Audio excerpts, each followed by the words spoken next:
Wes, do you think it's safe to say you couldn't be where you are today without enough already? Oh, obviously, I'm not going to lie. I mean, I think I spent many years trying to get away from the clean-cut image that I portrayed as Trent Harris, and you see where it got me. Yes, and of course... It got me into Bellevue, into Horizon's rehab center, where I met my lovely wife, Cindy, so that was a blessing, but yeah. Of course, that meeting with your lovely wife, Cindy, who I have had the pleasure of meeting. She is a wonderful woman. And of course, the premise, situation, if you will, of your new situation sitcom, comedy. Yes, entitled Straight with Each Other. Straight with Each Other. Yeah, we would have called it One Day at a Time, but that name was already taken. Yes, several years ago. Taken. Yeah. A little late on that one. Yeah. Tell me a little bit about the show. And what I understand you play a advertising executive? I play an advertising executive who happens to be a recovering drug addict, much like myself. Mm-hmm. My wife on the show is also, she's an artist who is also a recovering drug addict. And we wanted, Lonnie, to do an honest show that's still funny, hopefully, that deals with people who are recovering from addiction like myself. I really don't think there has been a show like this one before. Well, and we're just totally psyched about it. I tell you, Wes, I've been in broadcasting now for 40 some odd years, and I do not recall a I do not recall a show that actually made light. I don't want to say made light, but a comedy about recovering addicts. Yeah, I think we're what we're trying to say is we're just like normal people, except we, you know, obvious and but we live and laugh and love just like anyone else, and we just hope that comes off, and I'm tremendously psyched about it. That's great. Well, tell me, Wes, where does that really come from? I mean, as you mentioned, you were in and out of rehab for several years. No, yeah, for a while, none seemed to stick, but well, something. Where does it stem from? Yes, where does it from the very beginning? Oh, show business, baby, show business. Drugs and show business go together like peanut butter and chocolate. You know what I'm saying?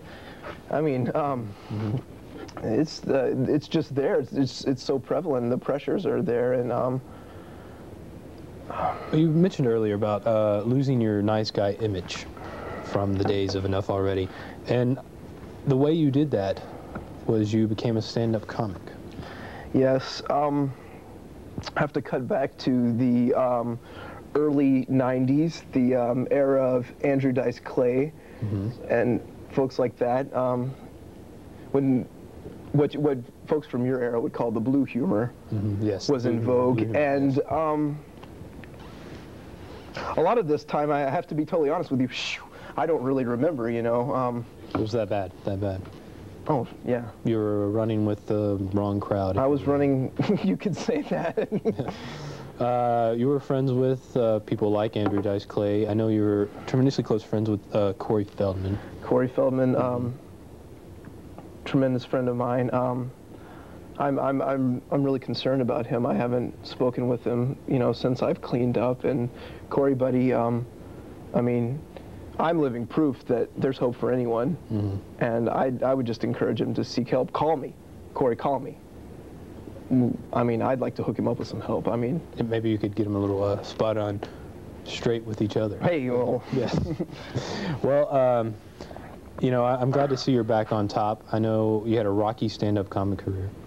Sure. I would just like to say that the people around me were just so emphatic about getting me away from Trent Harris that I think we went a little overboard. And you know me, that's the things I were doing with, you know, I want to have sex with this person, or maybe have sex with this person's mother, and things like that. That really, that's not what I'm about. And I think I think it came across that way. It's just, it's really something I want to put behind me, though, you know, I'm not afraid to talk about it here with you. So it is to say that your new show on the WB, Straight With Each Other, is you. It's me. Essentially. They detox me and wash my mouth out with soap, I like to say. And it was no extra charge. They even, your character on the show, name is even Wes, correct? Yes, yes. It's a long-standing sitcom tradition, and you know, the effect that drugs and alcohol have on your brain, memory. I don't think I could handle trying to remember 2 names plus lines and everything else. So yeah, I just keep it simple. I'm Wes. I'm Wes all the time. I'm Wes at work. I'm Wes here. It's a lot how you doing, I'm Wes? Well, Wes, I tell you, it was a pleasure having you on the show. But we're up already? We're a little bit out of time. Hey. I tell you, thanks for coming on the show. Thank you, Lonnie. It's always a pleasure. And good seeing you again. You stick around, and we'll be right back with Peter von Housen.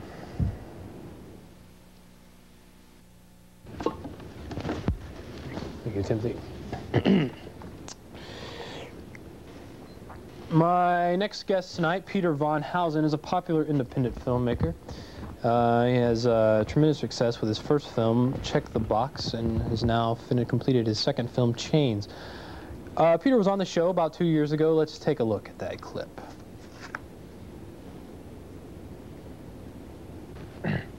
I mean, I could have gone to college, right? I could have had 4 years of college. I could have paid $25,000 a year, you know? But no, I paid $2.50 at late fees. 4 years at college, I had 7 years of working at Blockbuster. Employee discount, 5 free meals a week. I mean, it's brilliant. I mean, I think every young filmmaker. I studied films. I didn't study filmmaking. You know, this is the way to go. I mean, okay, my first movie, right? Check the Box. It's brilliant, okay? It's one take, right? It's about these bank robbers. It's one take, hour and a half, real time. It's very Hitchcockian.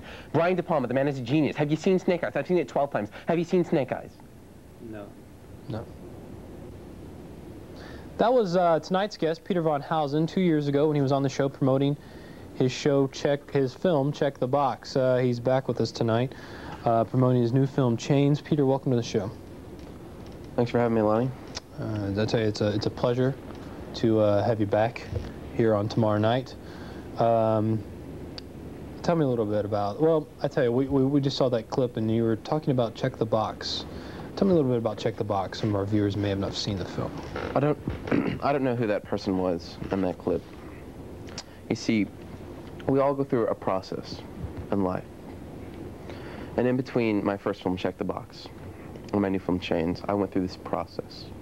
And I've learned a lot about myself and about my craft. Check the Box was filth, Lonnie. It was a piece of crap. I wouldn't wipe my shoes on that piece of celluloid called Check the Box. I was young, I was naive, and I'm ashamed of it. Would you go so far to say that? I mean, to call it trash? I mean, it was an innovative film. I don't even want to talk about that movie anymore.